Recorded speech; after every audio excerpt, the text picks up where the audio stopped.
Okay, we'll start with the consent agenda. Approve the November 15th minutes. Approve the amended Olmsted County Highway right-of-way of Plat 236. Approve Douglas Saloon annual liquor license.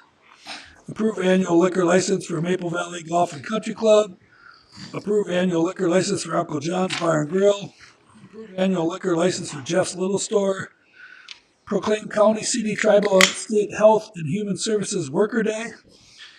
And renew the Joint Powers Agreement and Court Data Services Subscribers Amendment to the CJDN Subscriber Agreement. Move approval. All in favor, say aye. Aye. Carries. All right. Next up is discussion decision items.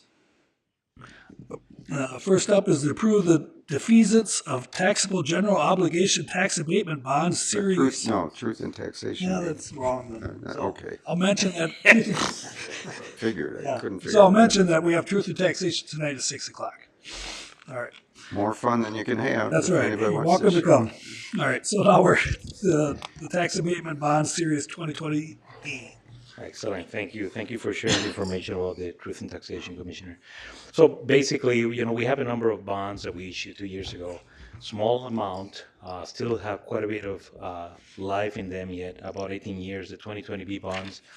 And basically, a defeasance is basically we're just taking those liabilities out of our books by putting cash into an escrow account that gets invested into some treasuries, and then that escrow account will pay off those. The reason why this is feasible is because the amount of dollars is small, and the interest rate on those bonds is small compared to what treasuries are running right now. So it will be about a difference of 2% between what we pay versus what we will earn. So it makes perfect sense to do that with these type of bonds. It's not that we're going to do that with every single bond that we have. Sure. Because otherwise that requires any significant infusion of dollars into an escrow account, which might not make any sense depending on the interest rates. So And the Any spread questions? is actually in our favor, right? So we'll, yeah, so we'll save about 500,000 over the life of the bonds if we, now instead of just letting them mature until year 2040. another brilliant solution. Absolutely, you guys keep coming up with. Okay. Any questions? Move approval. Second, do we gotta have a roll call vote on this? Yes, please. Okay. Commissioner Flynn. Commissioner Cascaden. Aye. Commissioner Wright. Aye. Commissioner Brown. Aye. Commissioner Beer. Aye. Commissioner Penalky. Aye. Aye. Thank you. Passes. I think it passed. Thank you. It did pass 7-0. All right, next up, amended grant contract agreement between the state of Minnesota and Dodge and Olmsted County Community Corrections. Good afternoon, Chair, Commissioners. I'm coming before you today for recognition of the amended contract agreement between the State of Minnesota and Corrections. This amended agreement is reflective of the withdrawal of Fillmore County from our joint power agreement. The date or the life of the grant was from January of 21 through December of 23. Initially, the grant was at approximately $5 million. The reflected adjustment will now come in at approximately $4.7 million. This is a difference of approximately $314,000 between the agreements, which will now be Dodge and Olmsted counties. The DOC made those reflective amendment changes, and upon your approval today, they will reflect that and send it back for DocuSign and signature. So we'll come back before this board for signature if those amended requests are adopted today. Okay, questions? Well, I just remark that it's unfortunate that this long-standing relationship has ended.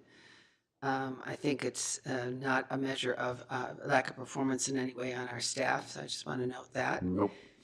Mostly our colleagues in Fillmore County choosing to go in a different direction, thinking that there may be some benefit for them that I don't see, but wish them well. And I'm sorry to see this long-standing relationship end. Chair, I would just also like to acknowledge the work that Ms. Nikki has done on this and her department to get this to this point. Took a lot of work, and thank you for getting it actually kind of simplified. Thank you, ma'am. Great. All right. We need a motion? So move. Second. Okay, we got a motion, a second. I don't need a roll call on this. All in favor, say aye. Aye. Opposed? Carries. Thank you. Thank you. Okay. Elections update and staff appreciation. Hey, Good afternoon, Commissioners. Pete Eason, Deputy Administrator with the Physical Development Division. I just want to, before handing it off to Mary and Luke, they're going to give you an update on the overall work of the election staff, but I also just want to publicly thank all of the staff, the election staff, our Mary, Luke, and throughout our organization, the key staff that have been doing this work this year and in years past.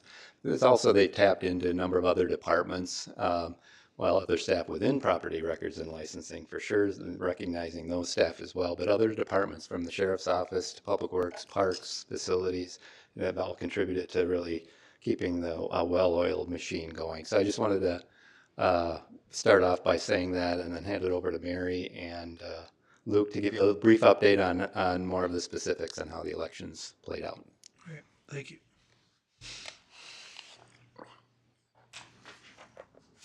Hi, Commissioners. I'm Mary Blair Heff, the Director of Property Records and Licensing, and by no means can I take the credit for the success of the 2022 elections. I want to acknowledge Luke Turner. I am proud to work with him, and I acknowledge all the hard work and the heavy lifting that his team does. Luke is an expert in the elections field, so he will be the one presenting to you, and then he will recognize his staff following. Right?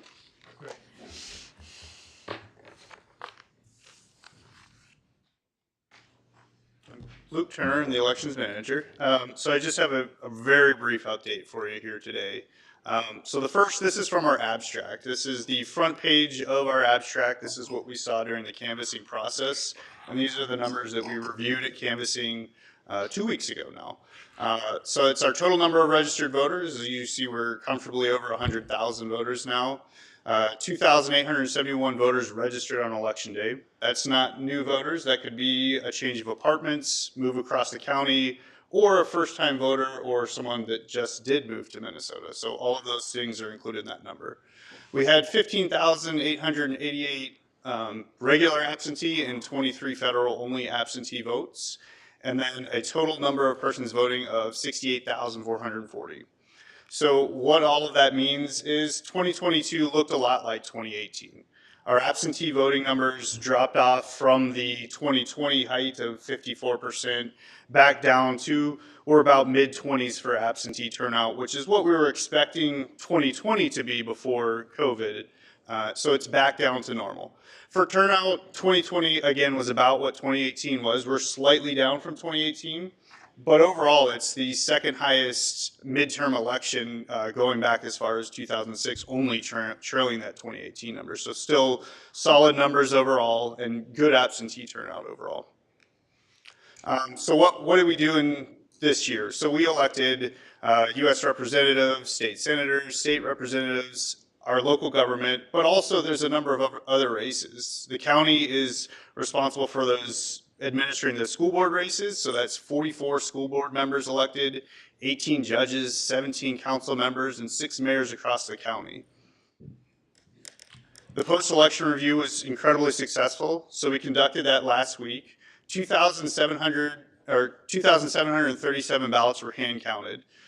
With that, it was 100% accurate. Our machines tallied and it equaled out exactly as they should have.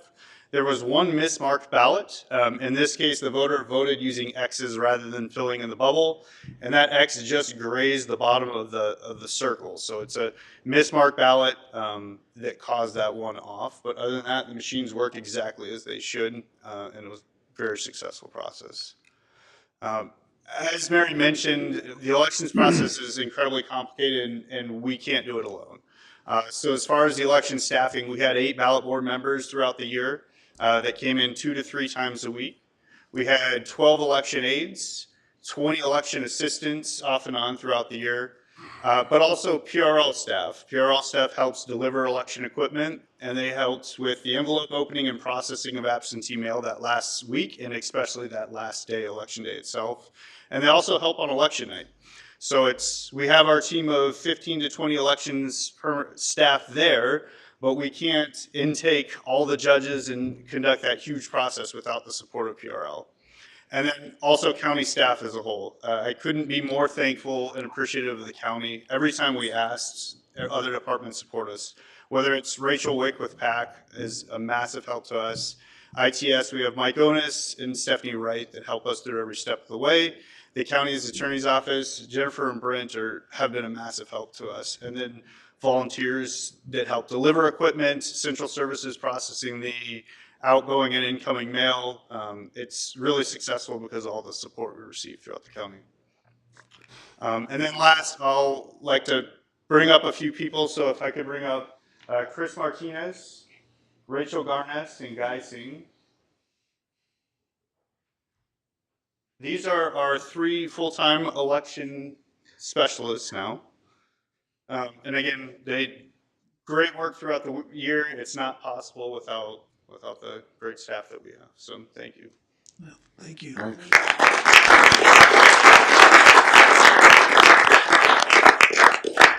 And then we're also joined by a number of the ballot boards and election assistants that you'll see in the back of the room. If you wouldn't mind standing up, please. And thank you for your help.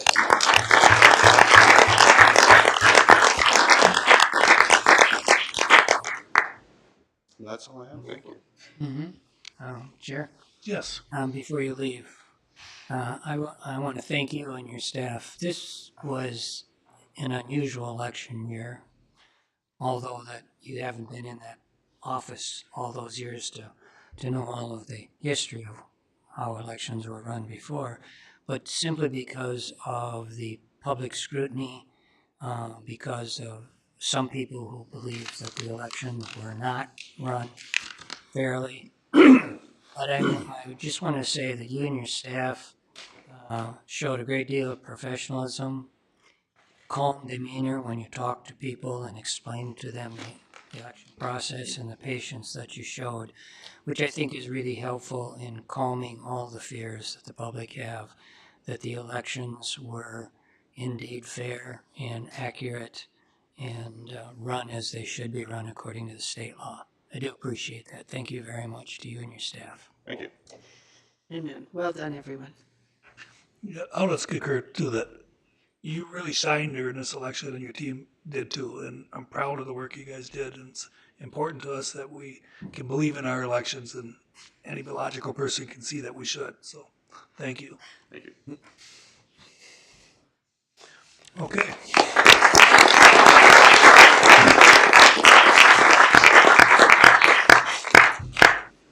Okay, we're almost done, and we can have a little cake or something too. So, all right. Next up is our board and committee reports. Ben. As we heard from Nikki, we had DFO yesterday, and Fillmore was just said goodbye, pretty much. And we got it organized going into next year. Well, probably one more meeting, so for just Dodge and Olmsted, which will be just everything will work out just fine. So, Yep. Right. Mr. Skaden. Well, the Health and Human Services Committee met yesterday, and I think if you follow media reports, there's been a lot of reporting, but there's also been conversations internally about behaviorally disordered kids and kids who violate the law, and what are the resources that the community has to hold them accountable, but also to provide support. And it was reported yesterday that there are 2 different staff work groups that are meeting across organizational boundaries, cross sector, looking at what are the gaps in our services and how can we respond.